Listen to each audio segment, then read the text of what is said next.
Okay, welcome back everyone. This is the first lecture on day 4 of this lecture series on instabilities, waves and mixing in stratified flows. Ramana, could you please confirm if you're able to hear me and see my screen? Yes, sir. Thank you. So this lecture series is jointly organized by IIT Madras and ENS Lyon. And the speakers are listed here: Thierry Doxua, Sylvain Joubeau, and Philippe Odier from ENS Lyon, and myself and Anubhav Roy from IIT Madras. Okay, so this is the second lecture that I am giving. The first lecture was on linear internal waves. We essentially derived the dispersion relation for linear internal waves and spent a little bit of time on visualizing those internal waves and verifying the dispersion relation in lab experiments. Okay, I was not able to really complete what I had prepared for the first lecture. So what I am planning to do in this lecture is to spend the first part covering the rest of the lecture from last time, and the second part of this lecture will be on specifically on how internal waves are generated and observed in the ocean, and what are some of the outstanding questions that people like to ask of internal waves in the ocean. Okay, so as I said, so where we left off was we had seen the St. Andrews cross generated by an oscillating cylinder. You have seen it in various forms in both Sylvain's and Thierry's lectures. And we had seen it in my previous lecture too. What I'm going to talk about now for the next 15 or 20 minutes is how you can build something special called the internal wave generator, which allows us to have control over what kind of internal waves we generate. Okay, so the idea here is that first, let's say we want to verify and visualize the dispersion relation in lab experiments in a clean manner. For example, you want to excite a specific wave number, or you want to excite a specific frequency and see what are the wave numbers that can possibly be excited at a specific frequency. So once you want to have control over both the temporal and the spatial waveforms, it is desirable that we build something that is a little more sophisticated than an arbitrarily shaped object that is just oscillating back and forth. Okay, and we also have to recall that these internal waves persist or exist in the internal bulk of the fluid. So it's not sufficient that you have a forcing that is present only in one corner of your domain or things like that.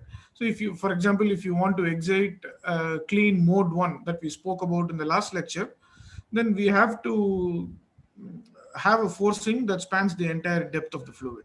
Okay, so the most of what I am presenting is coming from primarily two different references, and there are several other references within these, but the two main ones are the first one, which is by Louis Gostio, who was a PhD student with Thierry Doxua, and that's a very nice paper of the first realization of the internal wave generator in experiments and fluids, and the follow-up paper in which Matthew Mercier, who was again a PhD student of Thierry Doxua, and I was also involved in this study where we tried to more carefully characterize the range of wave fields that the internal wave generator can excite.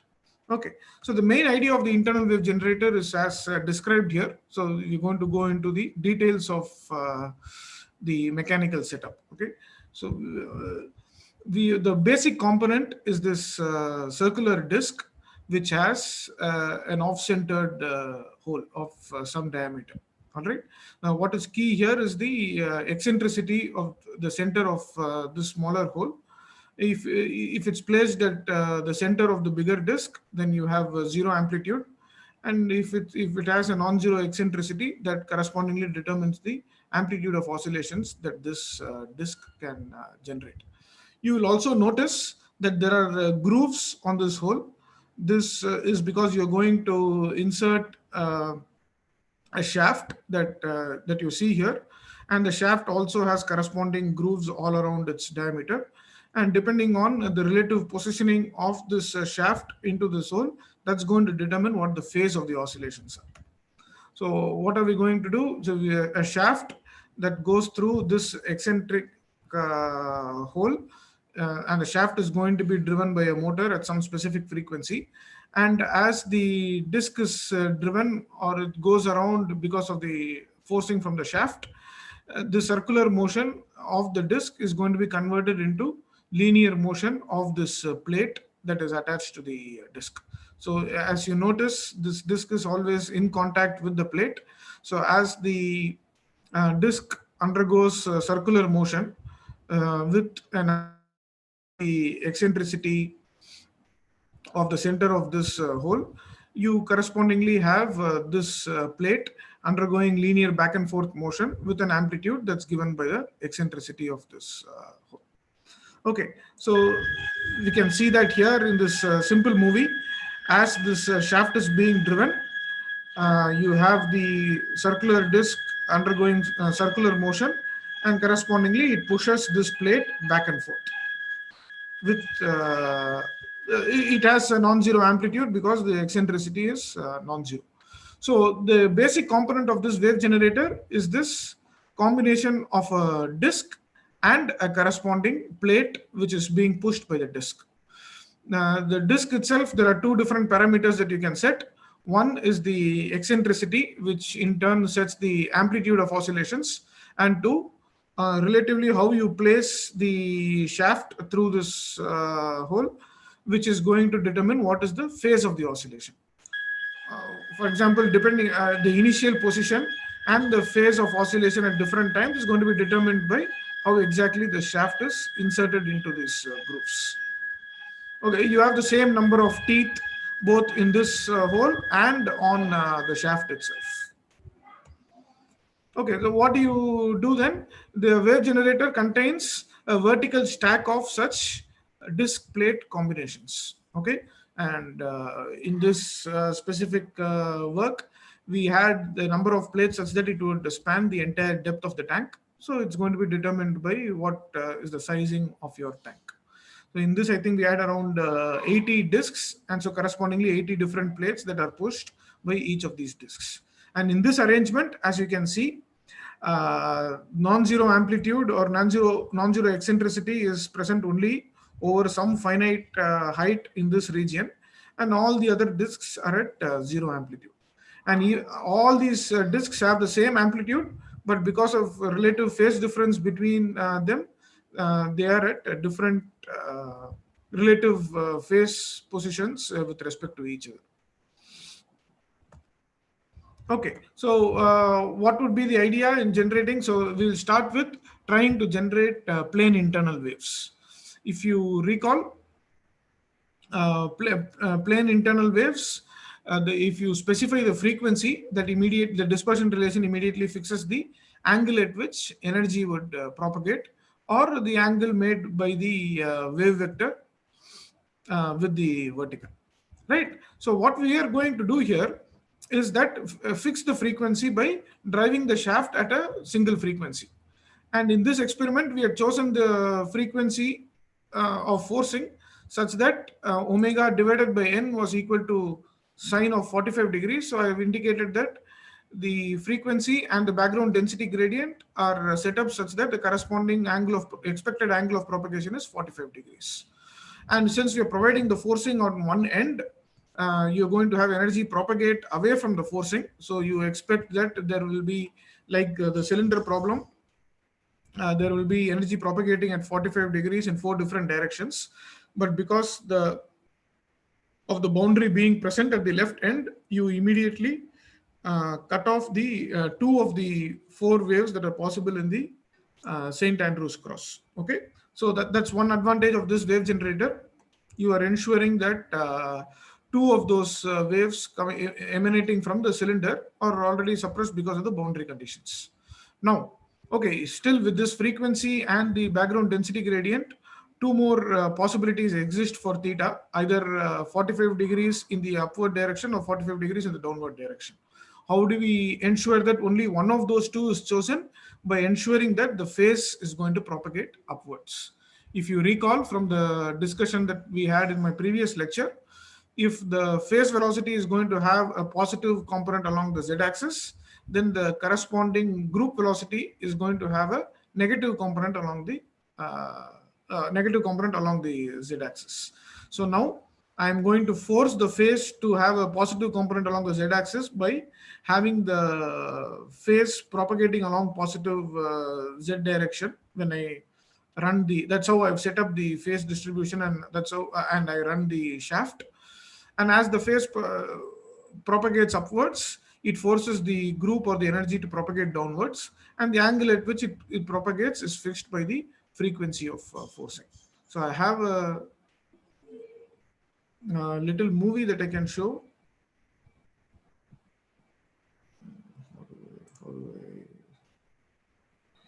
Yeah. So this is the movie of the actual experiment. So on the left, you'll see that the forcing from the wave generator is such that the phase is going upwards. So the amplitude of oscillations in this region is all the same. Phase propagates upwards, and you generate these beautiful almost plane internal waves. I'm saying almost plane internal waves because the forcing exists only in this finite region. Strictly speaking, a plane wave has a signal present throughout the domain, but here we have managed to excite at least 3 wavelengths of the plane wave that we were interested in. Okay, and you can see that phase is propagating along this white arrow direction, and the energy is propagating in this way because the forcing is being provided here, and it's propagating downwards. And what you see here at the bottom is this interesting region where there is a interference pattern between the waves that were generated and the waves that were reflected from the bottom of the tank. So such regions are very interesting. You saw a little bit of this in both the theories and Silvan's lecture, where they spoke about internal wave reflection, and these regions are often very conducive for nonlinear effects to occur as well. Okay, so I will now go back to my presentation. Ramana, please let me know if there are any questions in the chat box. Okay, sir. Thank you. Okay. Okay, so now having successfully excited this plane wave like internal wave, we were also curious to know if we can excite individual modes. Modes, if you recall, are the equivalent of the plane waves, but now these have to satisfy boundary conditions at the bottom and the top of the tank. So what we did was to arrange the amplitude of these plates such that the amplitude followed a mode 1 profile for the horizontal velocity. Please note that what we are forcing here is only the horizontal velocity, and the corresponding vertical velocity corresponding to a mode 1, we expect the fluid or the flow to adjust itself. So it may not be a pure mode 1 internal wave in the near vicinity of the generator, but once you go sufficiently far from it, you do expect to see a clean, pure mode 1 internal wave. So this is a movie too. So as you can see, what we have here is a mode 1, a cos pi z by h that we have set up for the horizontal displacement of these plates. And we are forcing only the horizontal velocity, but even in 5 centimeters from the wave generator, you have the vertical velocity also being set up such that together they correspond to a nice mode 1 internal wave. Now this can propagate quite far in this tank. Theory mentioned that viscous effects are often quite important in lab experiments, but in this specific experiment, the length scales involved are large enough that this mode 1 propagated without dissipation over the entire length of the tank, which is around 4 meters.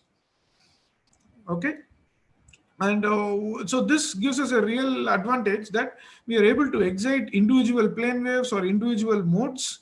And if you're interested in problems of what are the mechanisms by which they could dissipate or how they may interact with other features in the ocean, that's a problem that we can now investigate with extreme control, because we are in control of what kind of internal waves, at least, that we are exciting. So this internal wave generator has really paved way for studying interesting problems on internal wave propagation, evolution, and dissipation when you can excite internal waves of the temporal and spatial waveforms that you demand. Okay, so we were able to generate mode 2 too. So now you have for the horizontal velocity vertical profile that's given by cos 2 pi z over h. H is the total depth of the tank. So you now have two different roles that you see in the vertical direction, and these features are propagating away from the wave generator. The mode 2 experienced a little more dissipation than mode 1 in the lab experiments itself. So then it becomes important to incorporate viscous dissipation into the dispersion relation itself. And for sufficiently weak viscous effects, you can think of the viscous terms as simply contributing to some spatial decay of the amplitude. So let's say the relation between the wave number and the frequency does not get modified too much, but now the wave number will have an imaginary part that will contribute to a spatial decay away from the forcing location. For weak viscosity, for very strong viscous effects, then you may have a significant modification of the dispersion relation itself. Are there any questions?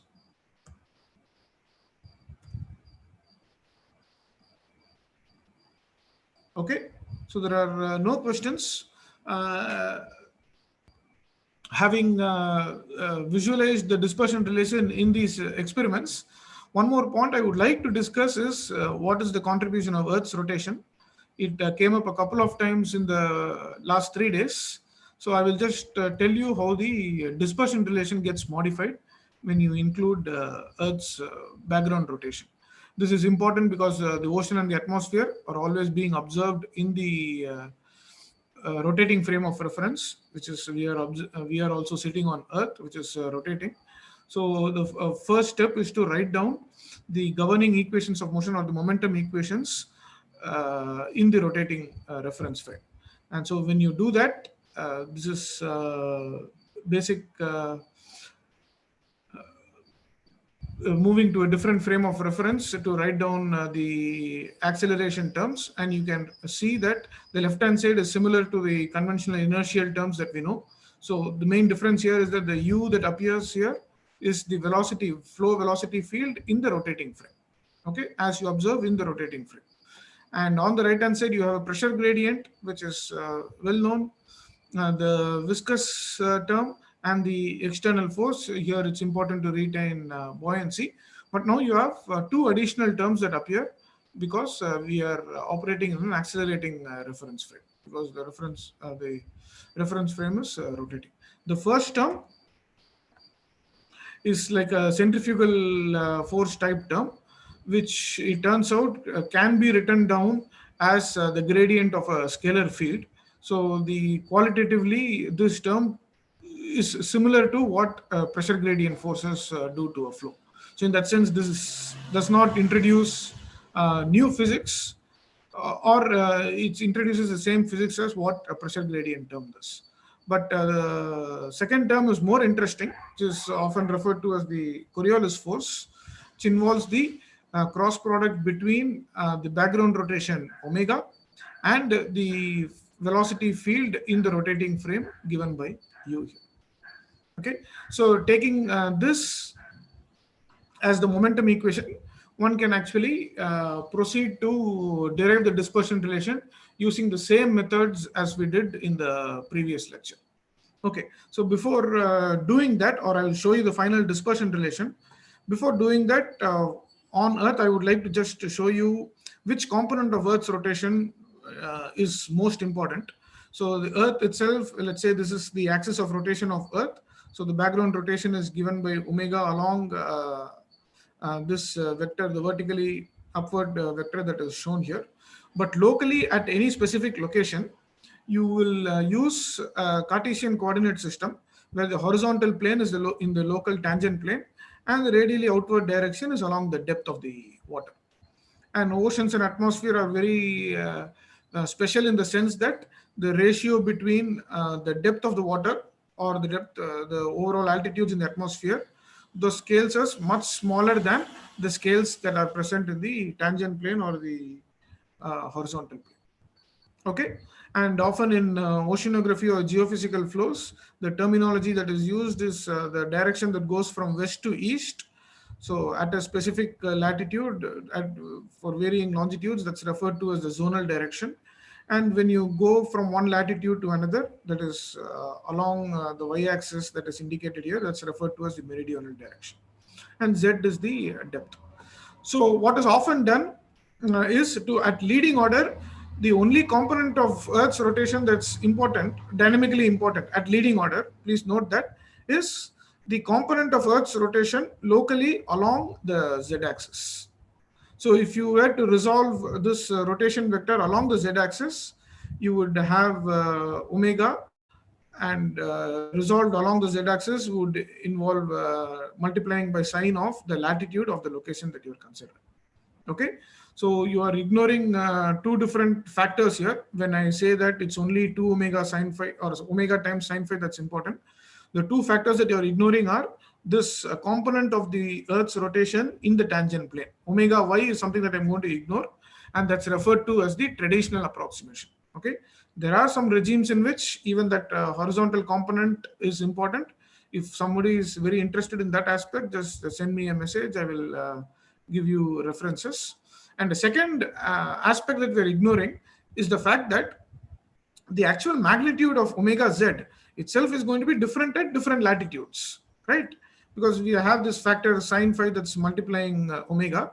That's an effect that we are going to ignore for the moment, okay, in the dispersion relation that I'm going to show you. So I'm going to act like the horizontal extent of our domain is not too large, so the latitude is not changing too much. So everywhere in our domain, the background rotation that is being experienced is along the z-axis and with a constant magnitude. And magnitude being given by, let's say, omega times sine of the latitude of the location we are at. So if you do this, and with those modified equations in the rotating frame, we can follow exactly the same procedure as in the first lecture and derive the internal wave equation. So you now have an additional term that's given here. So dou square by dou t square, the Laplacian of the stream function, we had it before. N square dou square psi by dou x square is something we had before. And now there is an additional term given by f square dou square psi by dou z square. F is just 2 times omega z. Okay. And another interesting aspect is that even though we are operating in 2 dimensions in the xz plane, even in this equation, the Coriolis force ensures that there is going to be an out of plane or a y direction velocity that would be induced. So there is, so in 2 dimensions, the y direction velocity is still going to be a function of x and z only, but it's going to be non-zero, and that is necessary to incorporate because the Coriolis force and because of the omega cross u term is going to necessarily induce the velocity component along the y direction. Okay, so then you look, yes. Excuse me, Mani. So yes. Have you also ignored the variations in y of these Yes, fields? yes, this is 2 dimensions. I have ignored the variations in y, absolutely. So this is, I said, this is the same procedure as last time. We are assuming a 2D flow in the sense that all flow field quantities are a function of x and z only, but the out of plane velocity itself is non-zero. Okay. Okay. Sure. Yeah. Okay. And like last time, you can do this in full 3D as well. It's not going to change the form of the dispersion relation. Just that the algebra is going to be more complicated. Sure. Yeah. Yeah. Okay. So the dispersion relation is as is shown here. Theta continues to have the interpretation of the angle made by the wave vector with the z-axis, or the angle made by the group velocity or the energy propagation direction with the x-axis. Okay. Now, what we had before was cot square. So we had written it down in terms of sine theta, but now it's more convenient to write it in terms of cot square theta. What we had before was n naught square minus omega square by omega square without an f. Okay. And let's also recall that I've assumed that the stratification is uniform. In other words, I'm assuming constant density gradient throughout the depth of the fluid. So you have now an additional term f that appears in the denominator for the dispersion relation. Okay, and we make similar arguments as before, saying you can have wave propagation being possible only if the right hand side is positive. Okay, that told us last time that omega has to be smaller than n naught. But now it's going to be a little more interesting. So for propagation, you can have two different scenarios. Both the numerator and the denominator are positive, or both the numerator and the denominator are negative. Both situations would result in cot square theta being positive. So the first scenario is when the internal wave frequency is in between the Coriolis frequency and the stratification n naught. Okay, and the second scenario is when the internal wave frequency is again in between the two Coriolis frequency and the Brunt-Väisälä frequency n naught. But now, depending on whether f is greater than n naught or f is less than n naught, you have these two scenarios that are possible. Okay, so this in that sense, it widens the range of frequencies that can be propagating. And maybe this was briefly mentioned in the last 3 lectures.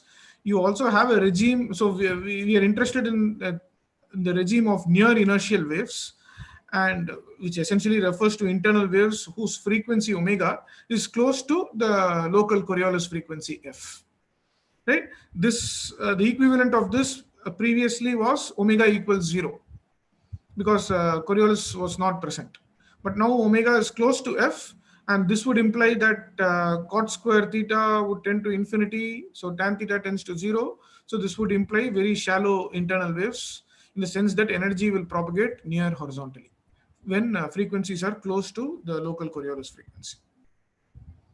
Okay, and what are typical values in the ocean for internal tides? So there are mainly two kinds of internal waves, two different internal wave frequencies that occur in the ocean. We will get to it in a couple of slides. One is the tides, and the other is frequencies close to the Coriolis, which are near inertial waves. If you were to consider internal tides, then typically at a mid-latitude location, the Coriolis frequency is of the order of 10 power minus 4 radians per second. Then this is the tidal frequency associated with the tides generated by the gravitational system between Earth and Moon. Okay, so this is roughly half a day. And typical stratifications or the strength of the density gradient would correspond to a Brunt-Väisälä frequency of around 6 times 10 power minus 4. All these are ballpark numbers, just for us to get a feel for what kind of internal wave angles one sees in the ocean.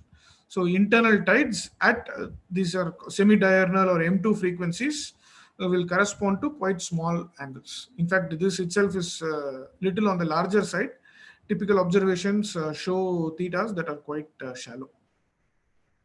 Okay, even for internal tides. And of course, for near inertial waves, we know already that if omega is close to f, that also corresponds to even smaller thetas. In fact, omega equal to f corresponds to theta equals 0. So typically, you do observe both tides, internal tides and near inertial waves are quite shallow. Okay, so an interesting question to ask then is, what happens if there is no stratification? Right, and this is what Thierry mentioned as inertial waves. Maybe Silva mentioned this too. So you can have internal gravity waves now, but then without stratification. But if background rotation is present, the dispersion relation in the unstratified limit is as shown here. So omega square by f square minus omega square. And you can have propagation as long as frequency is smaller than the Coriolis frequency f. And in fact, Thierry's group, along with Philippe and Sylvain, do a lot of experimental work on pure inertial waves too. So in fact, they have also demonstrated that a wave generator that is similar to what I have just shown you can be used to excite pure inertial waves in a rotating platform with no stratification. Okay, one such demonstration in this is in this paper, but they've also done several follow-up studies on nonlinear effects that can occur in these inertial waves. So which is why you heard a few times that the dispersion relation for pure inertial waves is quite similar to the dispersion relation for internal gravity waves. When both are present, yeah, the dispersion relation one has to take is the first equation that you see at the top of the slide. Again, so you can substitute omega equals 0 here, that would correspond to cot theta being 0. So tan theta is infinity, that's theta pi by 2. So when omega is 0, theta would be pi by 2. And when omega is equal to f, you will have cot theta being infinity. So theta will correspond to 0. That is shallow propagation. Okay, so that in that sense, yeah, there are some changes, but essentially you have this range of propagation angles going from 0 to pi by 2 as the frequency is changed. And again, even in this unstratified limit, you can show that the group velocity is orthogonal to the phase velocity. Any questions on this? Yeah. There is a question in the chat box. Okay. So let me stop sharing. While increasing the amplitude of the forcing along Z, does the form of the internal wave change a lot? This pertains to how much of an effect nonlinearity brings in. Increasing the amplitude of the forcing along Z. In which problem, Sharath? Sharath, can you just unmute and talk? So this was with regard to the experiments you showed earlier, where you have the wave So maker. let me maybe just go back to, because you started. Let me share my screen, please. Yeah. Was it the experiments that I showed today or from the last lecture? No, today, at the start of the lecture.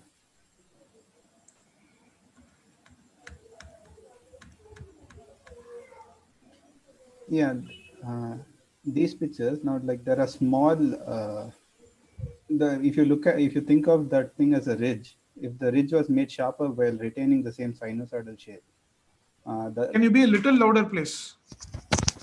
Can you hear me now? Yeah. Yeah, I'm saying that like the ridge has been is like a sinusoid, right? While retaining the same sinusoidal shape, but increasing the amplitude, basically increasing the eccentricity of those disks in the wave maker. You are supposed to bring in more larger disturbances, right? Yes.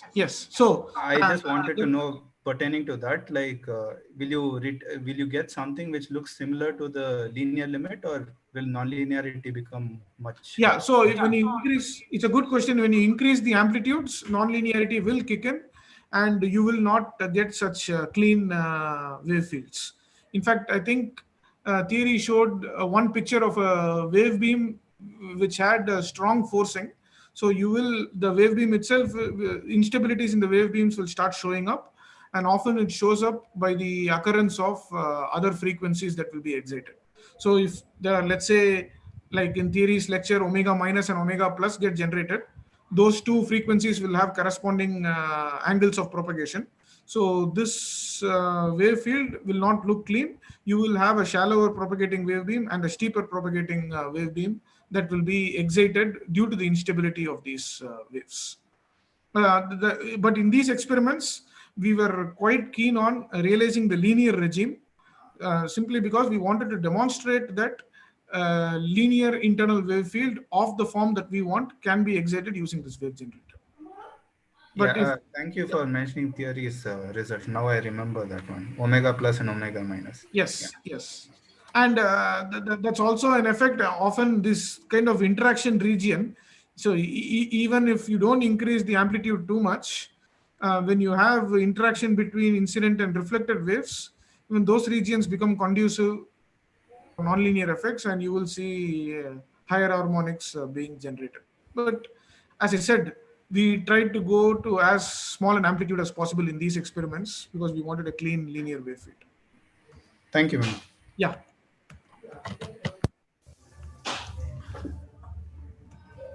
All right. Yes. Me. Hello. So I had a question on this unstratified limit results that you showed. Yes, please. So there is also well-known work in this direction for the mid-latitude systems, where in the unstratified limit you have these inertial gravity and the Rossby waves and so on and so forth. So how can one how can one get that from this? Basically, is what I'm trying to understand. Because that is also. Could you please repeat your question? So for the mid-latitude systems in the unstratified limit, you tend to get these family of waves which go by the name of inertial gravity waves, Rossby waves, and so on. I don't see any of that mentioned here. So Rossby waves have a different restoring force mechanism. They are not the same as these inertial waves.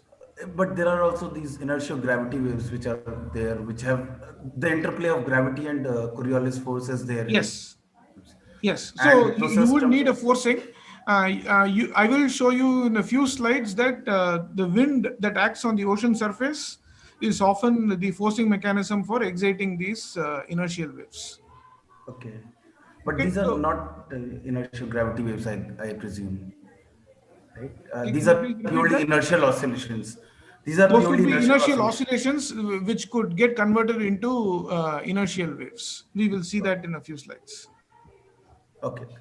Okay, and as such, yeah, let me just get to the ocean problem in a few slides, and then I think it will become a little clearer. Sure, yeah. Yeah. Okay, so I would like to summarize this part of my talk. Essentially, internal waves are important both from a fundamental viewpoint and for oceanic and atmospheric applications. And in the next 1 hour or so, I hope I will convince you that it's a very important problem in the ocean. I will not talk about the atmosphere at all in this lecture. Linear theory is a good start, but it's not fully sufficient to explain wave breaking and dissipation. So there is no wave breaking or dissipation or instabilities in the linear theory. But theory yesterday in his lecture clearly pointed out that the linear dispersion relation itself contains a lot of useful information. Okay, so that's something to, one should not always just say that, yeah, nonlinear effects have to be incorporated. Yes, to ultimately explain instabilities and dissipation, they are important. But even regimes when nonlinear effects are going to be important are often indicated by what the linear theory tells us. So there is a huge value in the linear regime itself, in the understanding of the linear regime itself. Okay, and after the advent of this wave generator, where you are able to systematically in a controlled manner, let's say, increase the amplitude but keeping the frequency and wave number constant, and things like that, laboratory modeling of nonlinear effects have become more feasible in the last couple of decades, and it's as such an active area of research. A couple of effects that I have not talked about are three-dimensional and viscous effects. These are the three-dimensionality is quite important in the ocean, and viscous effects are quite important in interpreting laboratory experiments. Okay, so the outstanding question as far as the ocean is concerned is, hey, how are these internal, like the previous question, how are these internal waves generated? That itself is an important question. What are the forcing mechanisms? Just so that we will at least know the locations in the ocean where we are likely to see internal waves. So if that problem is understood, the second part of the question is, once these are generated, we all now appreciate the fact that that energy can propagate to very large distances. So then what are the mechanisms by which these internal waves can dissipate? And like, I think there was a question yesterday about, will the temperature of the flow increase? And Silva said, no, that temperature increase will be very, very small. But still, that is an important question for the ocean, because when these internal waves get dissipated, they get converted to heat. And so this internal wave dissipation is a mechanism by which you can provide heat in the deeper parts of the ocean, and that can lead to non-trivial effects. Yes. Now he is doing a summary, so that's fine. Mani is talking today. Can you please repeat that, Sharad? Oh, sorry. Sorry for interrupting. Okay. All right. So it's 2:50. Okay, so we are doing good with time. This is the summary and conclusions of the first part of my lecture. So I'm happy to take questions now, because from the next slide, I'm going to divert or become more focused on problems in the ocean. Excuse me, sir. Yes. There is a question in the chat box. Okay. Can I read that question, or I can just stop the sharing and read. No, thank you, Ramana. Okay. So Raja, the first question is, internal wave change a lot. This pertains to how much of an effect nonlinearity brings in. Yes, so I think this is maybe Sharad's question. I've answered it. And then Raja asks, for wave propagation, f greater than omega greater than n naught, Could you explain that? I mean, wavelengths, energy carried by them compared to the other condition, f less than omega less than n naught. Yeah, so that depends on, in the lab experiment, we can set up both the regimes. In the unstratified limit, it would be f greater than n naught, or the purely inertial limit. In the ocean, what tends to happen is the stratification also changes quite a bit with depth. In fact, often in the top few meters of the ocean, it's called the mixed layer. So it's weakly stratified. So this will be in the purely inertial limit. And the deeper parts of the ocean tends to get more strongly stratified. So yeah, you have to talk about the specific location you are at and the depth that you are looking at to see in which regime you would really be. For the internal tide problem, where internal waves tend to be generated at the ocean floor, you are often in the regime of strong stratification. So you will be in the regime of omega being greater than f and less than n naught. That would be the case when the tidal frequency is greater than the local Coriolis frequency. So this immediately tells you that latitudes where this is not true can become quite interesting. Okay, I will not talk about that problem today, but yes, you go to the latitude. So the tidal frequency is the same at all latitudes, or if it's the tides due to the moon, so that would be roughly half a day.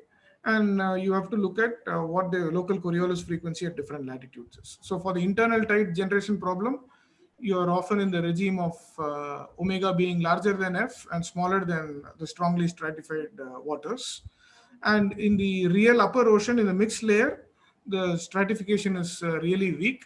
So your wave propagation would then be possible only when omega is smaller than f.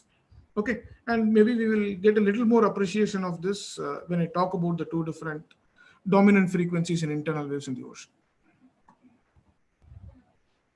All right, so let me get back to sharing my screen.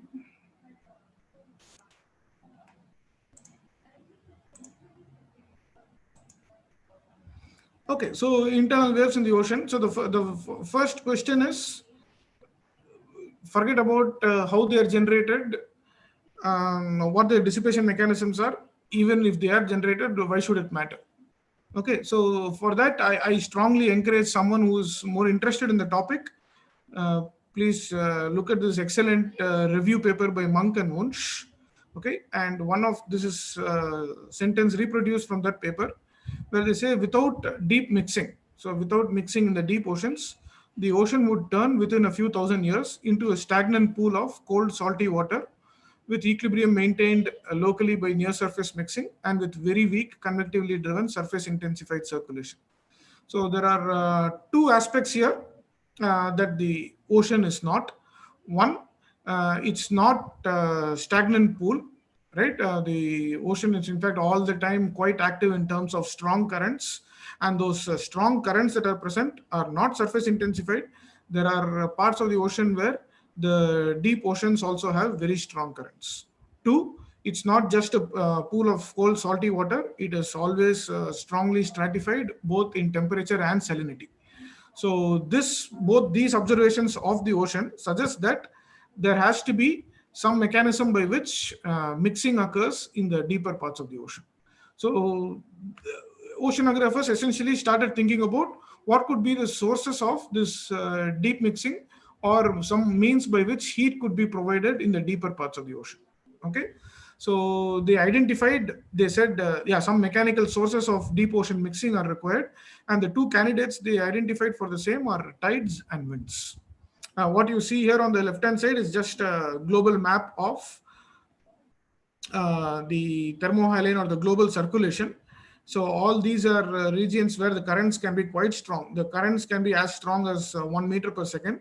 In fact, these also sometimes allows for transport of material across global scales if there is material, or even transport of heat via these currents. Okay,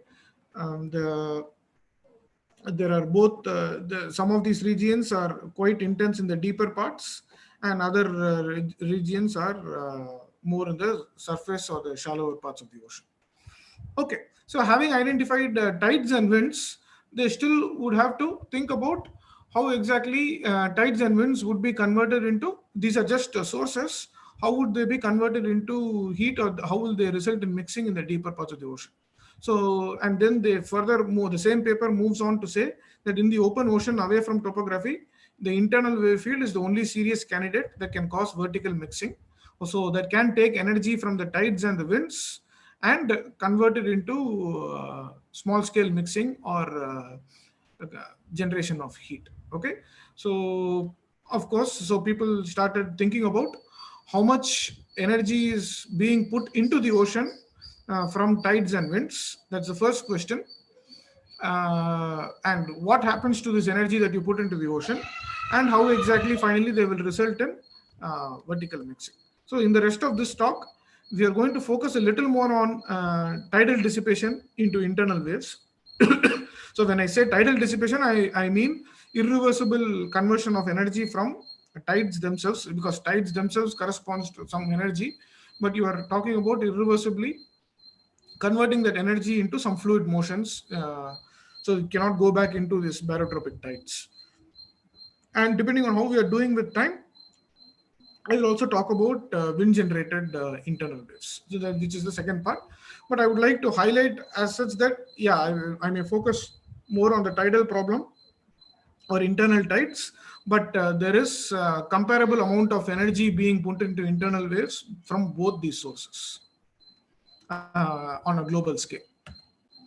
Okay, so before talking about how much energy goes into these internal waves and so on, I would like to highlight that internal waves can be really large in the ocean. So this is just one example where using an echo sounder, these authors kept track of constant density interfaces, right? We know by now that internal waves result in up and down movement of constant density interfaces. And you see here that, so this is in the subsurface waters, but the wave height can be as large as 150 meters. So these are really large amplitudes, but theory made a very good point yesterday that these are large amplitude but slow waves, right? So time periods are all, for example, for this semi-diurnal internal tides, the time period would be of the order of half a day.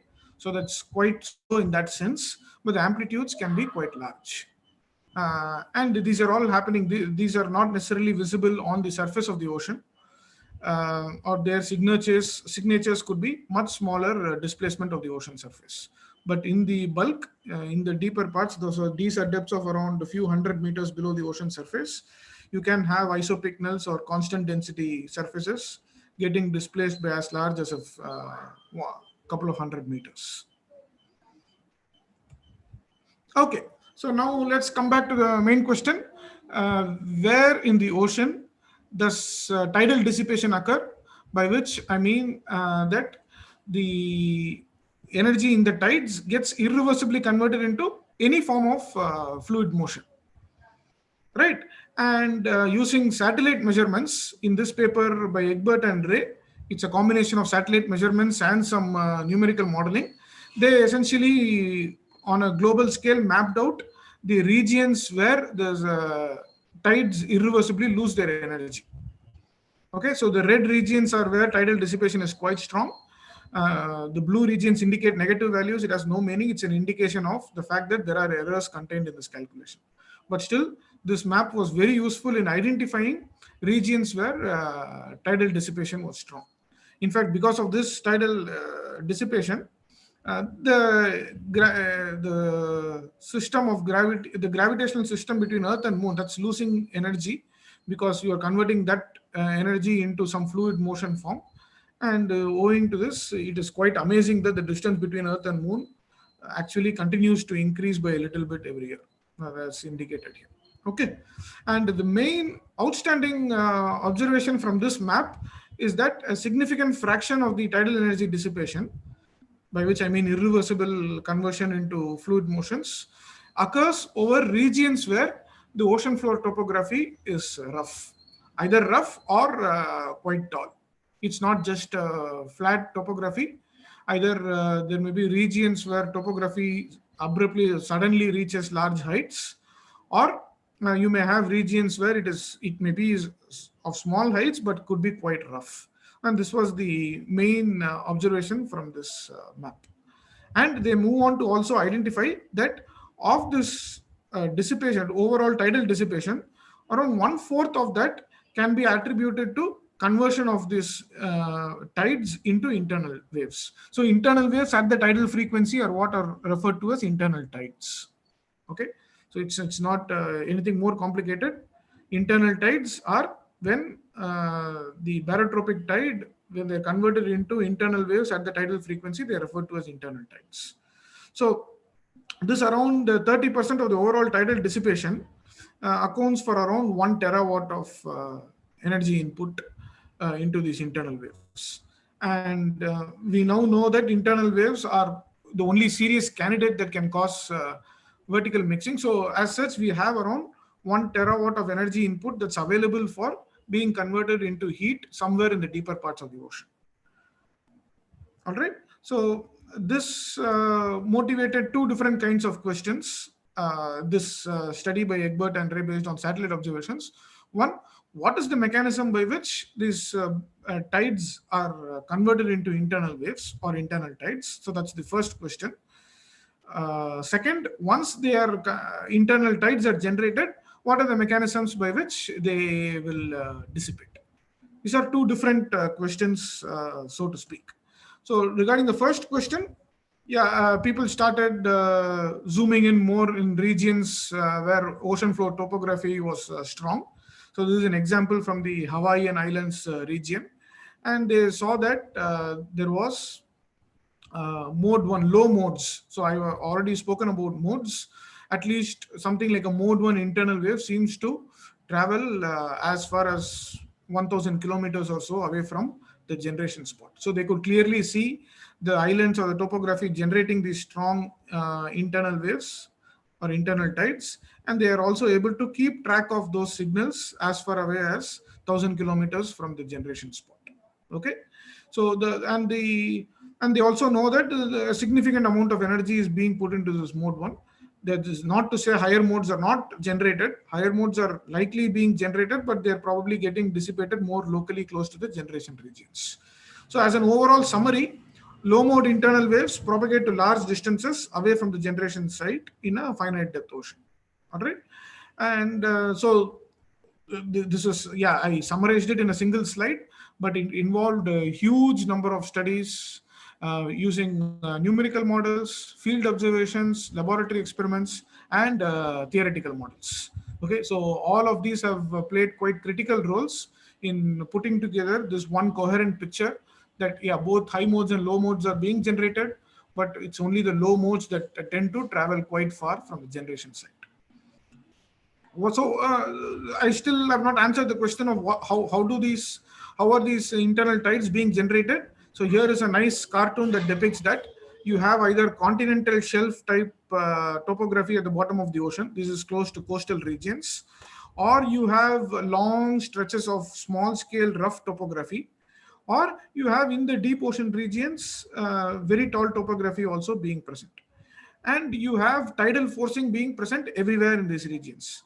And you can think of the tidal forcing as, so you have tides that are, let's say, acting or moving back and forth with respect to the topography. So the equivalent is, you can think of, let's say, you take a tub of water, and if you just shake the tub of water, and you can generate a barotropic tide, or it would be like moving the entire depth of the water back and forth with respect to the bottom topography. So people said, okay, so let me simulate a barotropic tide or a tidal forcing by having the entire depth of water moving back and forth with respect to the stationary topography. But in laboratory experiments, it's easier to do it the other way around, where you have stationary water and you can take any topography that you want and move it back and forth. So that's exactly what a series of laboratory studies did. On the left is one example of internal tide generation by a continental shelf. So in this experiment, actually in this specific experiment, it was not the topography that was moved, but they had another mechanism by which they could simulate a tidal forcing from another wave maker at the other end of the tank. And in the experiment on the right, which simulated a deep ocean ridge like you see here, in this experiment, this ridge itself was oscillated back and forth.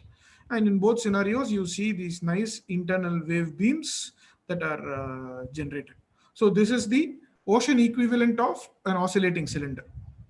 Okay, and so it's not just the continental shelves or the deep ocean topography that are important. It's also large stretches of small scale rough topography, each of which would generate some weak internal tides, but summing over very large distances, they could account for some reasonable fraction of the overall internal tide generation too. So are there any questions at this point?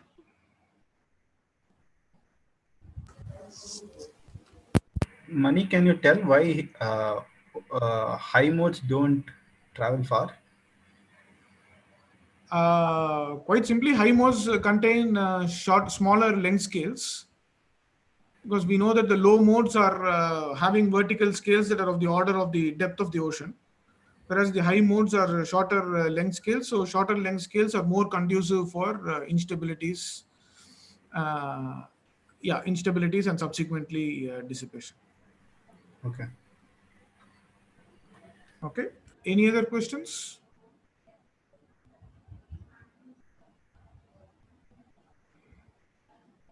Okay. So if there are no other questions, I will move on. So all this means that there is a reasonably coherent picture of how internal tides are generated in the ocean. Okay, due to this barotropic tidal forcing over ocean floor topography. So then you ask the question of how do they dissipate? Given satellite observations have also indicated that some of the low modes travel very far. Ultimately, they have to dissipate. What are the mechanisms? Several mechanisms have been identified. Okay, some of which I'm listing here. I think Thierry also had a slide on some of these mechanisms. And it's still an open question as to quantifying the relative importance of each of these mechanisms. In fact, it depends quite heavily on the specific location and the season that would determine which of these dissipation mechanisms are at play. So the first two correspond to scattering of internal waves by other topography. So you can imagine that these internal tides have been generated by some ocean floor topography, but as they propagate away from the generation sites, they will encounter other topography. This could be the rough topography that they are propagating over, or this could be other tall ridges that they will encounter. Or if they are propagating towards the coast, ultimately they will encounter the continental shelves. So the question is, when the internal waves interact with these various kinds of topography, of course they will get scattered, but can that scattering transfer energy from, let's say, the low mode or the large length scales to smaller length scales, which would then become more conducive for instabilities and mixing. All right. Another mechanism that's been proposed is what Thierry talked about yesterday.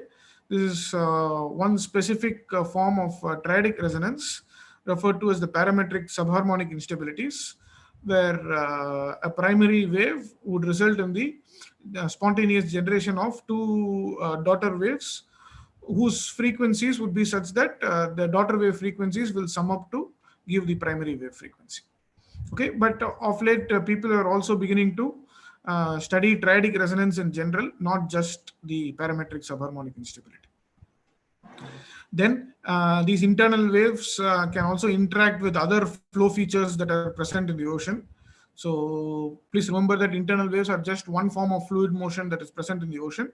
So the other mechanisms by which there are mean flows and mesos, large eddies that we all know exist, what results from the interaction of the internal waves with these other large-scale flow structures that are present.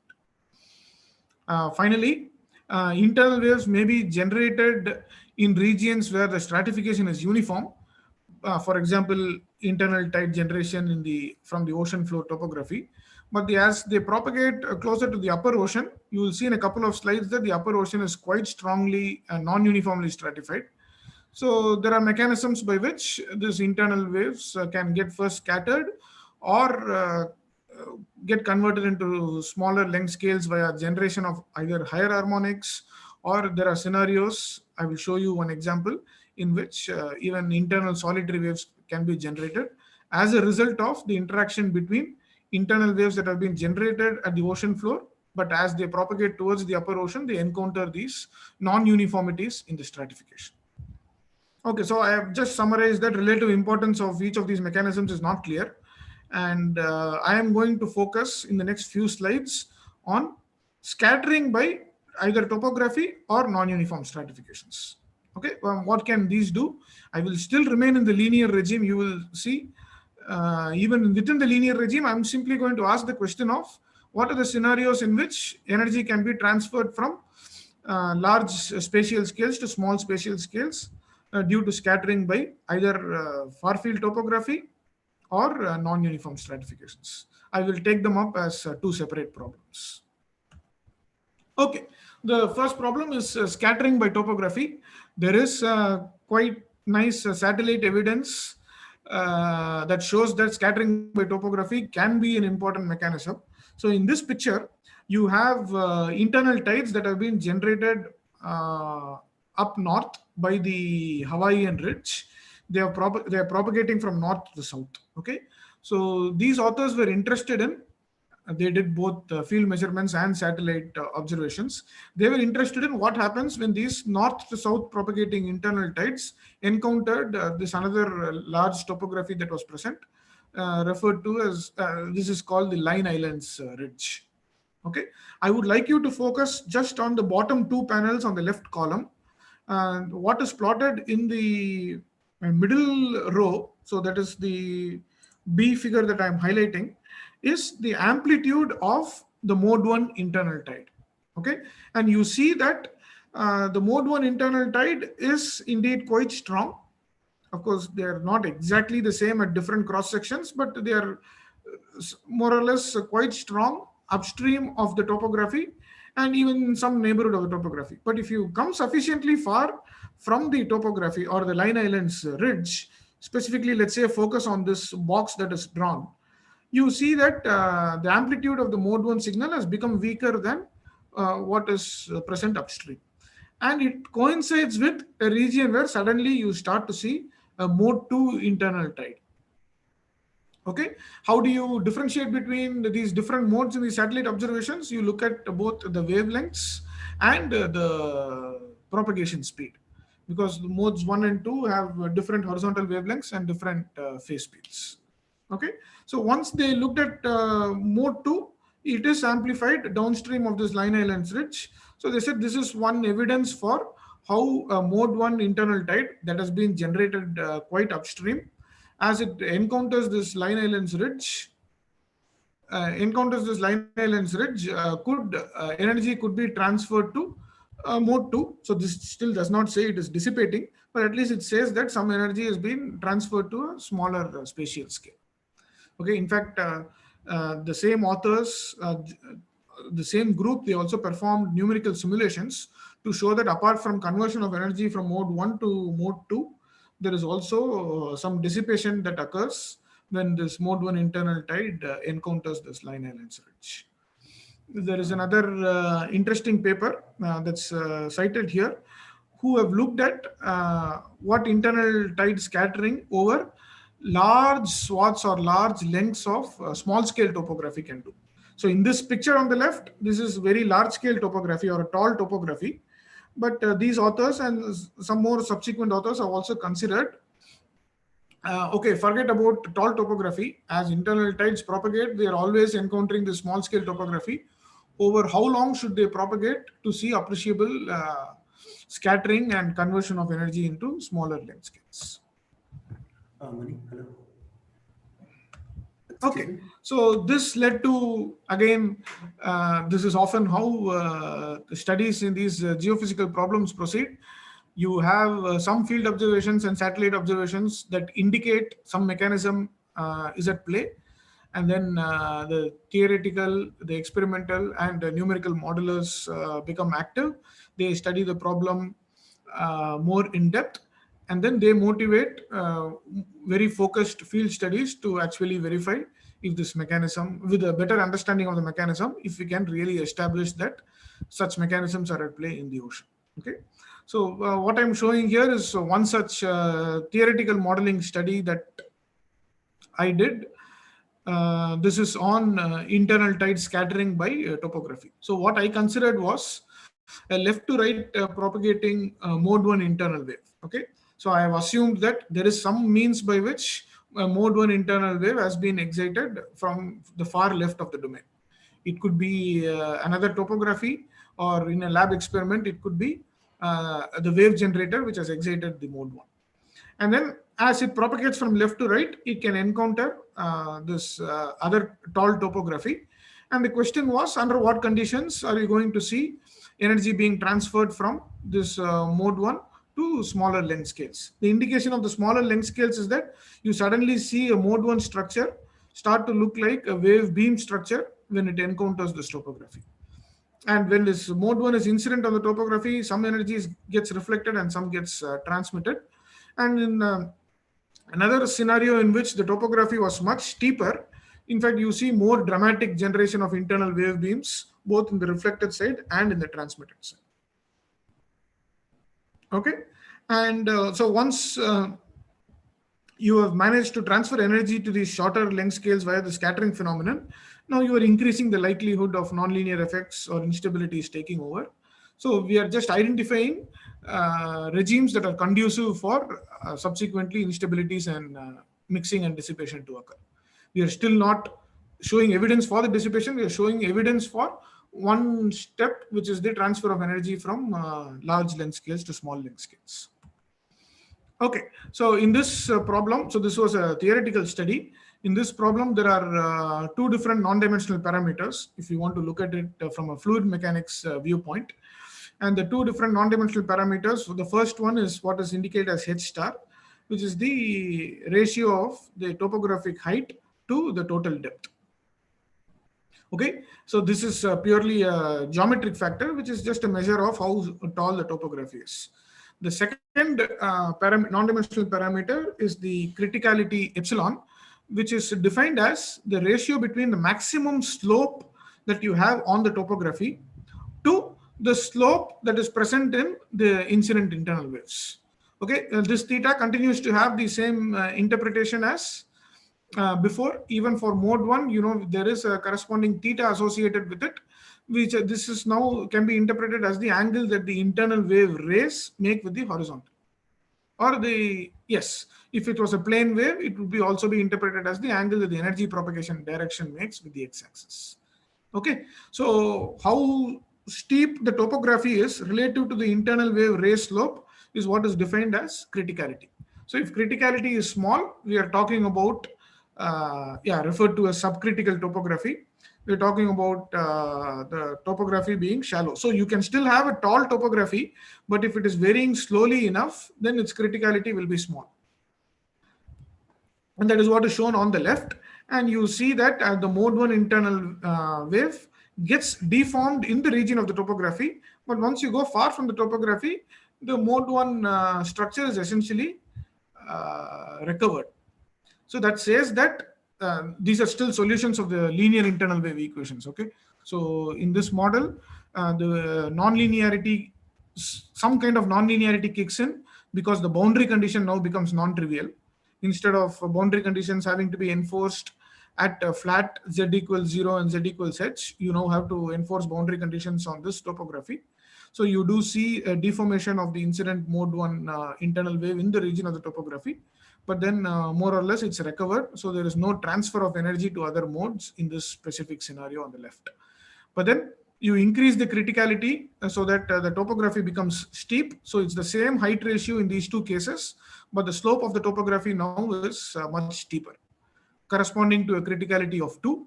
And you do see that even far from the topography, you have managed to excite these internal wave beams, or in other words, energy has been transferred to smaller length scales. One can do the corresponding another study, which is that you can hold the criticality constant, right, and change the height of the topography. And so here I've kept the criticality as somewhat close to 1, so 0.9. and changing the height ratio, just it's not a significant change. It goes from 0.78 to 0.88, and you see that the scattering into higher modes can be very different. In fact, you have no scattering into higher modes in the first in A. Then for the intermediate height ratio, you have significant scattering into high modes. Even though all the energy seems to be getting through to the right side of the transmitted side, now you see on the right side that the energy has now been transferred to higher modes. And then you increase the height ratio a little further, you get a scenario back that looks more like A. So this just indicates that the dependence on the height ratio is also very non-trivial. Okay, this problem also been studied experimentally and using numerical models. In fact, Thierry himself has done experiments on this scattering problem on the large rotating platform that he mentioned during his lecture. At Grenoble, there is a 13-meter diameter rotating platform. So he has done, I'm sorry, I have not included reference to that work. There is evidence for scattering by tall topography in those experimental works. There are also other theoretical and numerical works on the same problem. So if somebody is interested further on this topic, please feel free to get in touch with me. Okay, and we have not yet understood, while we have observed this result, we have not yet understood physical reasoning for why this non-monotonic dependence happens. There is some kind of interaction between the wavelength that is present in the incident wave and the height that is available for the wave to get through. And I think when there is something like an integer relation between these two heights, there is some interference like phenomenon that is occurring here, but we are unable to yet pin down the physical mechanism due to which you observe such sensitive dependence on the height ratio for the scattering to higher modes. Okay, so that concludes my discussion on scattering by topography mechanism. If there are any questions at this point on these problems, I'm happy to take. Otherwise, then my next part is going to talk about scattering due to the second effect, which is non-uniformities in the stratification. Mani, I have a question. Yes. So when you talk about the low mode wave scattering, you mentioned the value theta. Yeah. So that theta is only for plane waves, right? So when we talk about low mode waves, does that? So yeah, thanks for asking. So in the low mode or the incident mode one, energy is still propagating from left to right, but the theta is still given by the same definition as the dispersion relation. So theta is fixed by the internal wave frequency and the Brunt-Väisälä frequency associated with the background density gradient. So you can still think of theta as the direction along which internal wave rays can be constructed. So there is still a relevance for that angle theta representing the slope of the internal wave rays, even though for a full mode one, the energy is propagating from left to right. All right, yeah, thanks. Yeah, so in some sense, it's like the orientation of the characteristics for these internal waves. So in that sense, it still has a relevance, even though it's not obvious to see it. When you just have a propagating mode one, you don't immediately see an evidence for the theta. But if you look at the relation between the vertical wave number and the horizontal wave number, they will be related by that cot theta factor, and that theta is still coming from the dispersion relation. Okay, so we do define vertical wave number for mode one wave because there's no phase propagation in the vertical direction. You're right. So there is no phase propagation, but there is a vertical. Let me say there is a vertical wavelength. In the sense that if you still plot, let's say horizontal velocity as a function of z, it will be cos pi z by h for a mode one. So there is a vertical wavelength, but there is no vertical phase propagation. Because of mode one, there is another interpretation that some people give, which is to think of a mode one as a superposition of an upward and a downward propagating plane wave. So in that sense, it's difficult to talk about a phase propagation in the vertical direction. Right, they cancel out each other. I mean, if you take that interpretation. Correct. But there is still a wavelength in the sense that if you plot the profile in the vertical direction, you will see a cosine function for the horizontal velocity, and it will have a wavelength associated with it. All right, thanks. Yeah. Excuse me, sir. Are there any other Hello? questions? Yes, sir. There are some questions in the chat box. Okay, so let me stop sharing and look at those questions. Is there any study regarding forcing by internal waves on the bottom of the ocean? Is that the question? Are there any questions before? Yes. Sangeet asks, is there any study regarding forcing by internal waves on the bottom of the ocean? Sangeet, can you clarify on what exactly you mean? Yeah, it's about like on the bottom of the ocean, sometimes this permafrost, ancient ice. So some study signified that when there is cyclone over the ocean, there are more generation of gas bubbles from this permafrost. So is there? Can you repeat? When there is cyclones in the ocean, there is more generation of? I think it is in the context of Siberian that area. Okay. When there was cyclonic events over the ocean, they observed that more and more this permafrost are getting broken or dissolved to give rise to more and more gas bubbles from the methane bubbles, actually, from the bottom of the ocean. So I was wondering that whether the propagation of internal gravity waves reaches to this bottom platform of the ocean, and some way it is breaking the ice. I'm not sure about the event. So I don't know enough about this forcing mechanism. It's interesting, but I don't know enough. What I do know is that when cyclones pass over the ocean, those wind stresses can excite near inertial waves at the upper ocean itself. But can they force internal waves at the bottom of the ocean is something that I don't know too much about. Okay, thanks. Okay. But if there are specific references, please share them with me. I'll be interested to see. Okay, I will share it. Yeah, but in a couple of slides, I will talk about how such cyclones or strong wind events can generate near inertial oscillations in the upper ocean. Okay. Yeah. And then Mukesh asks, from a physical point of view, POV, okay, does the mode number of internal gravity waves say anything about number of nodes in the fields in Z direction, or what does the mode number signify physically? Yes, mode number is surely signifies the number of nodes that you have in the vertical direction. Okay, so if you plot the horizontal velocity for mode 1, it would go from let's say -1 to +1, so it will have a single node. Mode 2 will have 2 nodes and so on, exactly like modes that you have in vibrating strings. Are there any other questions?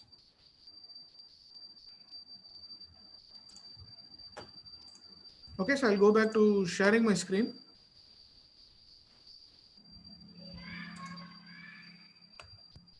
So if there are no other questions, let's consider the next problem of scattering by non-uniformities in the stratification.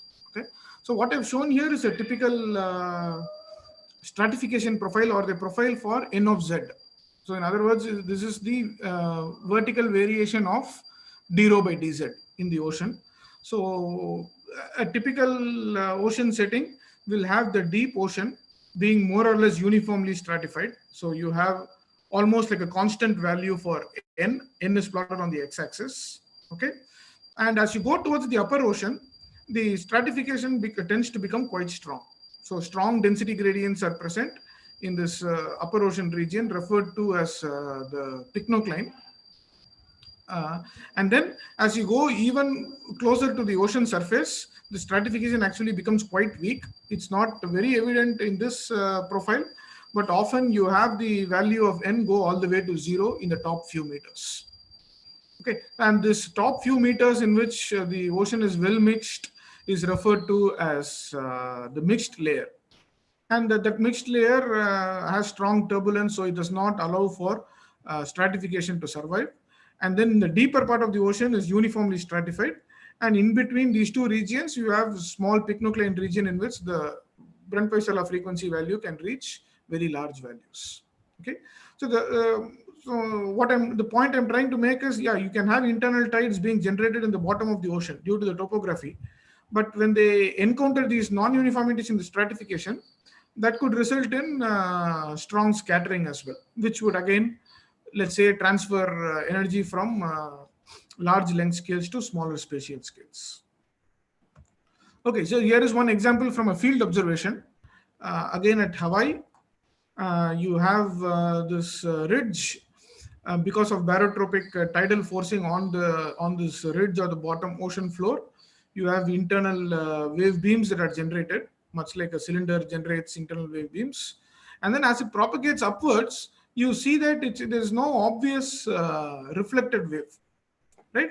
And you also see that the direction of propagation is bending. So somebody was asking about refraction yesterday. Indeed, something like refraction can occur when these internal waves encounter continuous changes in the stratification. And so you see that the signal, what is plotted here is the kinetic energy associated with these internal waves becomes intensified as it goes towards the upper ocean. And in fact, you don't see very clear signal of these waves getting reflected. There is some indication, but most of the energy seems to, at least in this observation, seems to get trapped in the upper ocean close to the mixed layer. Okay, and so then there is now strong interest in the problem of what happens when internal waves or internal wave beams encounter non-uniformities in the stratification. We were more interested in a fundamental problem of internal wave propagation in non-uniform stratification. And so in fact, we were able to construct what is called an internal wave interferometer, where so in the top in A, you are showing the scenario of light being incident through a medium of one refractive index N1. It encounters an interface across which the refractive index changes to another value. So its direction of propagation changes. And you know that in such an interferometer, some wavelengths, depending on the constructive and destructive interference in this region, some wavelengths could actually pass through back to this region N1, and some other wavelengths, depending on its relation with this depth capital H, will actually get entirely reflected. This is exactly what a Fabry-Perot interferometer is. And we thought about whether a similar phenomenon could occur in internal waves. So we considered internal waves in propagating through a medium in which the stratification is N1, encounters a sudden change to N2, and then back to N1. And this was done more from a curiosity viewpoint to see if there is a parallel with optical phenomenon of interferometry. Indeed, we were able to theoretically show that even in this problem also, some of the wavelengths get entirely reflected and some wavelengths get entirely transmitted. And using the internal wave generator, we were indeed able to generate these plane internal waves in the upper medium, was incident on this intermediate medium in which stratification changed. Silva has explained how difficult it is to fill even a uniform stratification. So it was not possible for us to reproduce a nice step profile that goes from a stratification N1 to N2 back to N1. What we managed was this profile of N1 in these two upper and lower regions, but in the intermediate region, something that looked like a stronger stratification, which is what we were able to manage with our filling mechanism. But still, one could solve the theoretical transmission and reflection problem for this stratification profile that we managed to set up. And we were able to show that there are some wavelengths that we expect to go through and some that would get reflected. And that's indeed what we observed of some of the wavelengths getting transmitted and some of the wavelengths getting reflected. Okay. And again, this is in the linear regime. When you have the amplitudes becoming stronger and there are these regions where there is strong interaction between internal waves that are propagating in different directions, nonlinear effects could become important too. So if I had done this experiment at a stronger forcing amplitude, we might not have obtained such a clear, clean wave field picture. Okay, second problem, which is both interesting from a physics viewpoint and it is a real phenomenon in the ocean, is the generation of solitary waves due to the interaction of internal wave beams with the non-uniform stratification in the upper ocean. Okay, so this was a field study by New and Pingree in the region of Bay of Biscay. So where they noticed that this is very, very interesting when this was reported. There is a continental shelf region And we all know barotropic tide acting on a continental shelf can generate these internal wave beams. So, and they said that, hey, there will be 2 different internal wave beams that will be generated. But remarkably, they observed very strong internal wave signal quite far away, around 150 kilometers away from this generation location. And they didn't observe much in between, which left them quite intrigued. And what they observed around 150 kilometers away was not just a simple linear internal wave, but what they observed was internal wave soliton. Okay, and the theory will talk more about solitons, hydrodynamic solitons in general. Maybe he will mention this problem too in his lecture. Well, but just to very quickly summarize, a soliton is essentially a coherent wave packet which has perfect balance between dispersion and steepening due to nonlinearities. Okay, so there are these internal solitary waves that were generated at this location, and they propagated with strong speed away from this location along the upper ocean.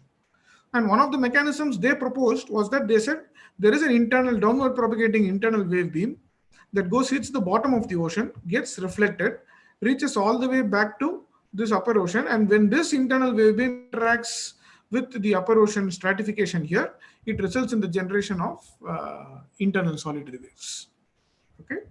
And then there have been follow-up theoretical and numerical studies to verify if such a mechanism can possibly explain the observation of internal solitary waves here. There are now quite a lot of satellite observations that confirm that internal solitary waves occur in several regions of the ocean, including the Bay of Bengal. And we did some experiments. This is again done with Thierry and Matthew, who was Thierry's PhD student. And I was also involved in these experiments, which we did in the large Coriolis platform in Grenoble. We used the wave maker or the wave generator to generate these upward propagating internal wave beams incident on a non-uniform stratification. And we essentially kept track of what the pycnocline displacement looked like as you went away from the location where the wave beam was incident on the pycnocline. So x equals 0.62 meters is, let's say, the region where the upward propagating internal wave beam was incident on the ocean pycnocline. And you see more or less a sinusoidal time series here for the pycnocline or the isopycnal displacement. Okay, the isopycnal displacement itself was picked up using this nice acoustic probe. Essentially had an emitter and a reflector. So you emit sound from the upper panel. It goes through the stratification, reaches the reflector and comes back. And the time that this emitted wave takes to come back to the sensor here, that time is a reflection of what kind of stratification is present in the region in between. That's what allowed us to keep track of the movement of this pycnocline region. And as you went to distances that were further away from this interaction region, you see significant nonlinear effects, and the wave pattern or the time series evolve into internal solitary wave-like behavior. And in the spectrum itself, so if you take a Fourier transform of this time series at these different locations or distances from the interaction region, you go from seeing sharp peaks at specific frequencies to an overall bulge at large frequencies. That is the signature in the spectrum. But the raw time series itself, it will go from looking sinusoidal, which is like a linear regime, to steepening and looking more like an internal solitary wave. I'm sure Thierry will talk more about this in his lecture later today. Okay, or tomorrow. I think Philippe has his first lecture in the afternoon today. Okay, so that concludes my section on scattering by non-uniform stratifications. I think I have enough time, around half an hour or so, to talk about the internal wave motions that could be generated by wind forcing, which, as I already highlighted, contains comparable amounts of energy to the internal tides. But before I move on to this topic, are there any questions? Maybe I will check. the chat box. Yeah, there are no questions in the chat box. If let me share my screen again. I'm happy. There is one question. Yeah. Posted. There is one question posted just now. Oh, okay. I didn't notice. How does the internal gravity wave soliton look like? Only one bulge as in surface gravity wave. No, so that's a good question. That's not very easy to answer. Let me share screen. So what we were not able to do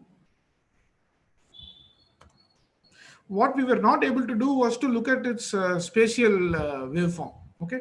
Because we were only able to do a time series measurement at different locations. And in the time series itself, we got such a pattern, which is not like a conventional soliton, which has just one coherent deflection. And I would leave it to, and the bulge that I talked about is in the spectrum at large frequencies, not exactly in the spatial waveform itself. And I will leave it to Thierry to probably say more on this, because he's a real expert on solitons, and so he will probably talk more about what the solitons look like in various systems. Any other questions? Okay. So let's, like the map that I showed for tidal dissipation, that Egbert and Ray built up using satellite observations. There are a series of papers. One of the first papers was by Alford in 2003. There is a more recent, very nice review article in 2016 by Alford and co-authors on how much work that wind, the surface wind on the ocean, how much work it does and how much energy is being put into near inertial motions. So all they detected was the near inertial signal in the mixed layer or in the upper ocean. And you know the stress exerted on the ocean surface by the winds. And so you take a dot product of the force and the displacement it's causing to convert it into so-called wind work on ocean inertial motion. And they were able to again plot a nice global maps. Now they plotted this global maps for different seasons. So that's what you see here. This starts from Jan, Feb, March, and goes in 3-month windows all the way to October, November, and December. And their main conclusion is that a huge amount of energy is being put into these near inertial motions due to this wind. This was a combination of, again, both satellite observation, maybe not satellite observations, maybe they took what is called a reanalysis product and a simple slab model, which I will talk about in the next couple of slides. And they observed that western intensified mid-latitude dissipation during winter storms. Okay, so during the winter storm and in the western mid-latitude regions, there is strong dissipation. When I say dissipation, I mean conversion of wind energy into near inertial energy. So total work done of the same order as tidal dissipation by conversion to internal tides. So there is interest in this problem as well. Okay, so here is a set of observations from the Bay of Bengal. Right, there are some instruments that are placed in the ocean all the time. They are collecting time series of upper ocean parameters. And so these are quite nice. These are maintained by government labs in India. And this specific result is coming from this reference here. But the plot figure itself was made by a PhD student, Dipanjan, at the Indian Institute of Science. Okay. So what I've shown here is essentially 3 different instrument or mooring locations. And from one of those instruments, what you can do is this plot first the wind vector as a function of time. So on the x-axis is time, a 2-month window from August to September. And so whenever the magnitude of the size of the arrow increases, it means the wind magnitudes are increasing. But this also shows the direction of the wind changing. Okay. And both sudden increase in the wind magnitude or a sudden change in the wind direction, both can excite these near inertial motions in the mixed layer. So in the middle panel, what you have is the wind stress magnitude itself, right, plotted as a function of time. Please don't worry about the red boundary. Just look at the blue and the green boundary. They are essentially the zonal and the meridional stress. And you see that there are some regions in which suddenly you have wind stress becoming stronger. So these are essentially the times when you expect that near inertial motions may be excited. So indeed, when you go and look at the instruments, so these two are based on some instrument that is present in the atmospheric side. And you plot here the measurements from the upper ocean side. So you plot the current as a function of depth. So there are a few instruments placed at different depths, and on the x-axis is time. And you do see that there are near inertial oscillations. So this is the velocity currents that have been filtered at the near inertial or the local Coriolis frequency.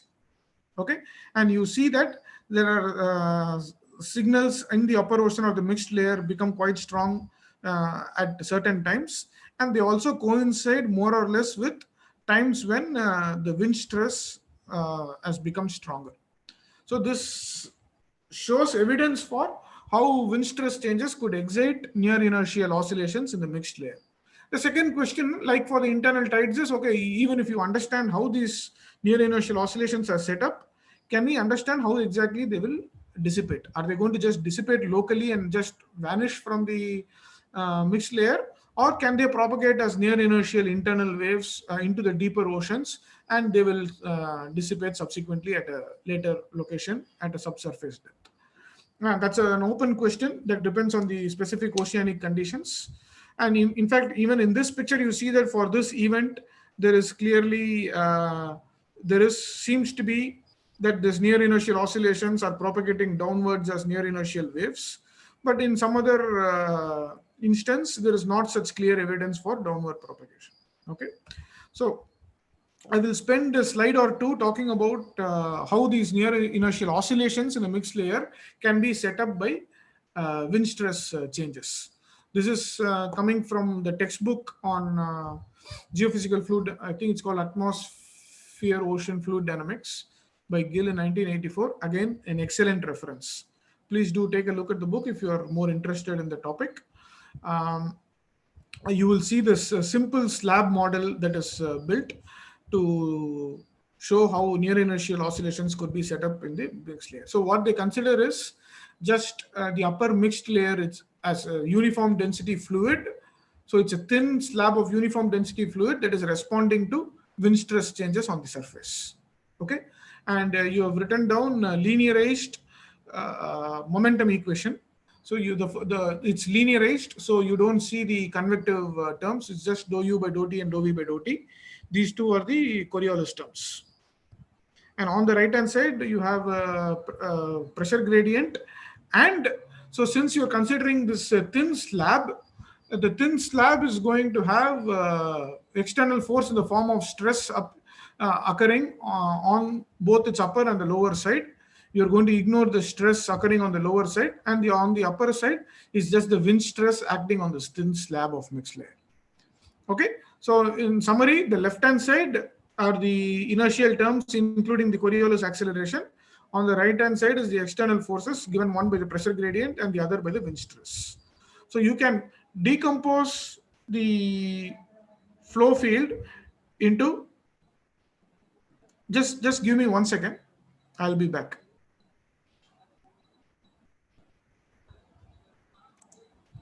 Yeah. Okay. So you can decompose this flow field into that is caused by the pressure gradients, which is what I'm indicating here. So this is a balance between the inertial terms and the pressure gradients, and that is caused by the wind stress, which is on the right hand side. Okay, and so the velocity field that you get that is forced by the pressure gradient. So this is just a balance between this inertial term, the Coriolis term, and the pressure gradient. The resulting flow field is what is often referred to as the geostrophic flow field in oceanographic terms. And on the right-hand side is what is referred to as the Ekman flow, essentially the flow that is generated in the ocean as a result of wind stress that acts on the ocean surface. Okay, so this is just the linear response of the upper mixed layer or a thin slab of the ocean in response to the surface stress that acts on the ocean surface. And that is the part that I'm going to focus on, referred to sometimes as the Ekman velocity. And we will see why the inertial frequency naturally appears in the Ekman velocity due to a sudden change in the wind stress. Okay, so instead of talking about the velocities at a given depth, you can integrate the velocities over the entire slab thickness that you are considering. So this is like a more integrated Ekman velocities, and you can write down that governing equation for the overall integrated Ekman velocities in this form. Okay, so what you see is the dou by dou t of the horizontal currents plus the Coriolis term. Now you are choosing to write it in complex notation, and on the right hand side, instead of the vertical derivative of the stresses, what you have integrated from over the slab thickness, and at the bottom of the slab you are assuming there is no stress from the bottom deeper parts of the ocean. So the only contribution when you integrate is the stress that acts on the ocean surface from the wind. And this is a simple enough linear PDE for which you can write down a particular and homogeneous solution. And you have assumed that there is an initial condition where at t equals 0, this would be 0. So you are saying, hey, you have a quiescent slab to begin with, and suddenly you are switching on this wind stress, and what would be the resulting solution? And you have ignored the viscous dissipation terms. Okay, so you can see that there are two terms in this response, and the first term is a steady state response that is just goes as this constant wind stress that acts. But crucially, the second term contains the local Coriolis frequency. And in the absence of dissipation, this would be the currents that would exist forever. So the scenario you are considering is quiescent fluid, no wind stress, and then at t equals 0, you are switching on this wind stress. That is the modeling of sudden wind stress changes that occurs when cyclones or some strong wind events occur.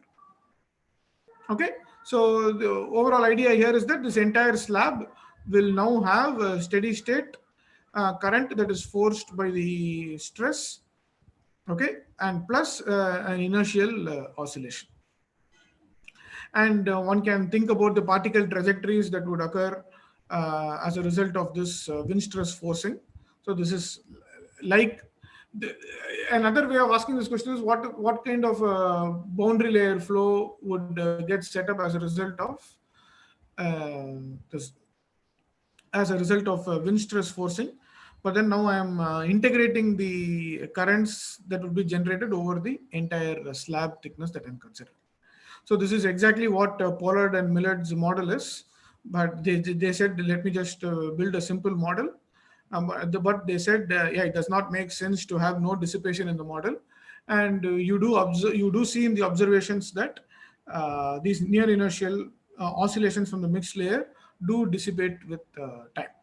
Right? So they said, I don't know the physical mechanisms that are going to result in this dissipation, but they just added a term that is indicated by R here that indicates dissipation in the same equation.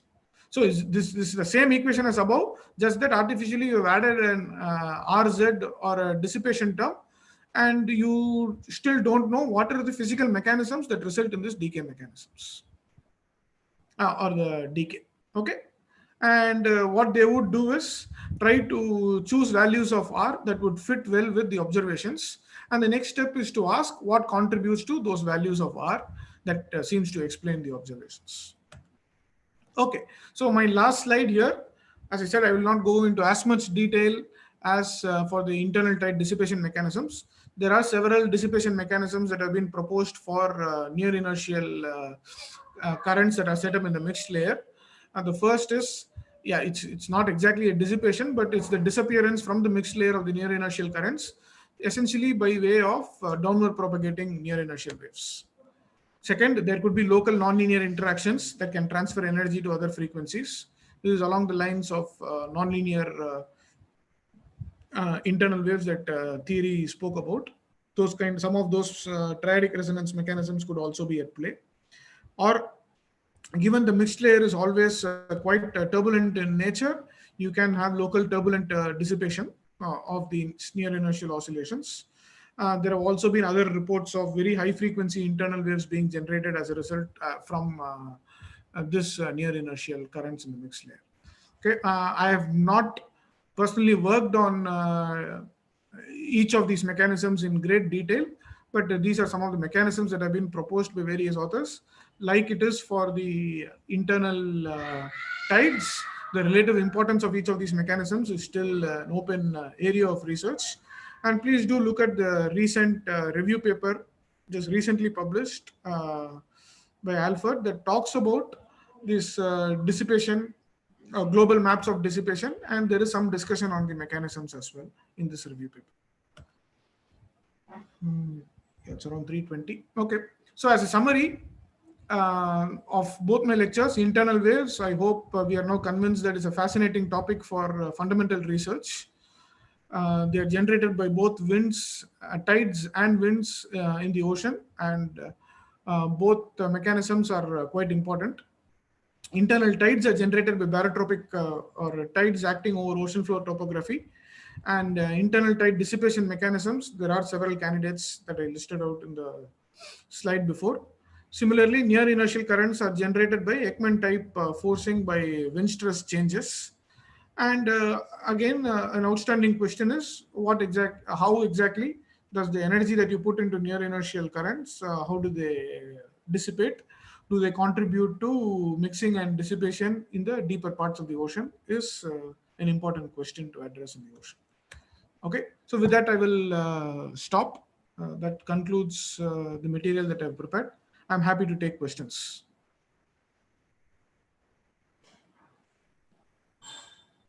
There is one question in the chat box. Okay, so let me stop sharing. Suraj Singh, pycnoclanes can affect these down propagation of near inertial oscillations. Yes, absolutely, yes. So, yeah, surely. And so, in the Bay of Bengal also, depending on what the pycnocline looks like, that could also be a factor that determines the mechanism by which these near inertial oscillations would decay from the mixed layer. Some scenarios may allow or may be conducive for downward propagation, and some scenarios may not be. Depends on, like someone else earlier asked, depends on the stratification value, the local Coriolis frequency. I have a question, Mani. Yes, Vamsi. So when I read papers on these near inertial waves, so people often refer to sometimes as near inertial oscillations and near inertial waves. So Yeah. if you want to differentiate it, like when we are, let's say, running some laboratory experiments. Yeah, so what you are referring to as near inertial oscillations is this bulk movement of the mixed layer, the entire mixed layer as this bulk movement, and that's exactly what, let me share my screen again.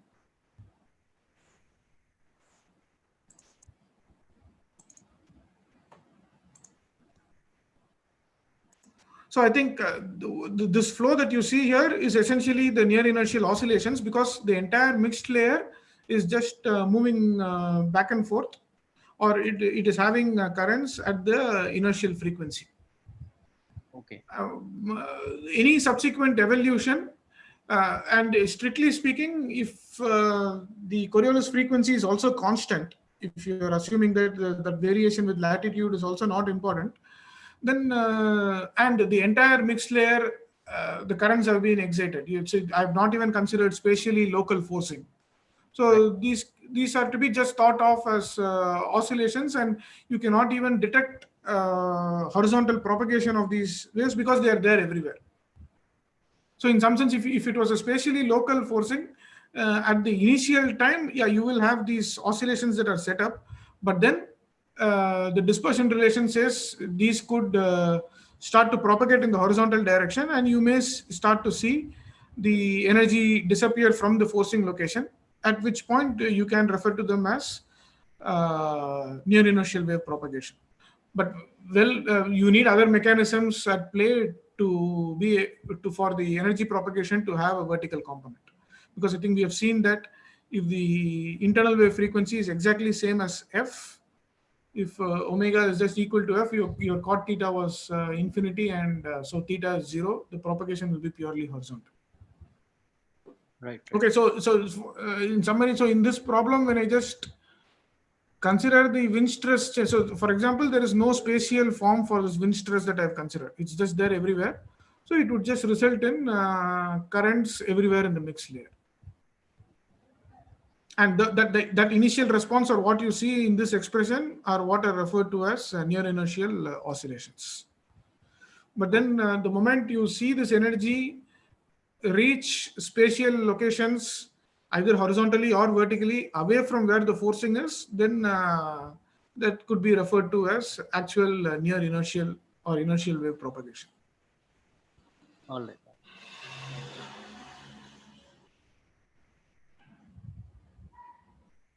Any other questions? Sir, Suraj Singh asked a question in the chat box. Okay. Can horizontal density gradient affect internal waves or near inertial waves? Yes. Suraj, the answer is yes, and I don't know how. And that could be an effect in the ocean, because you don't have the stratification be horizontally uniform. So answer is yes. I have some references that talk about that effect, but I am no expert on the topic of how horizontal density changes affect internal wave propagation. Any other questions?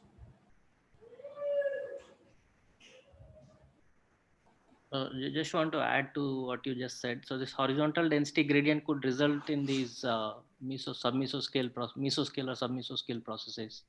Yes. Which again, I think is one of the generation mechanism for near inertial waves, I guess. Absolutely, yes. I agree with you, Vamsi.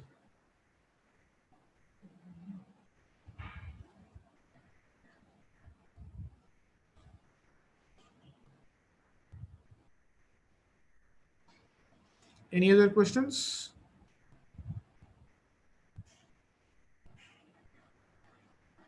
Okay, so if there are no other questions, I will conclude my lecture now. Please be back at 6 p.m. where Philippe Odier will talk about the very interesting topic of how to think about mixing in stratified flows. It's conceptually challenging, but a very important topic for the ocean and the atmosphere. So please do log in at 6 o'clock. Is there anything else to add, Anubhav? Sir, there is an announcement. Yeah, Ramana, you can make the announcement. There is an announcement, sir. The lecture notes of the talks by Philippe Aurier are uploaded in the drive, sir. People can look up. Yes, so thanks, Ramana, for reminding me about it. Yeah. Philippe has uploaded his lecture notes in the Google Drive that might have been shared with you. If any of you don't have access to that drive, or you don't know what that link is, just send a message to Anubhav or me. Okay, and Philippe was particular in requesting the audience to go through those notes, maybe prepare a little bit so that you become familiar with those notes, and that would just mean that you would learn more from the lecture. Anything else to add, Ramana or Anubhav? No, sir. Okay. Okay, so if there are no other questions, thanks everyone for tuning in, and we will see you all at 6 o'clock. Thank you.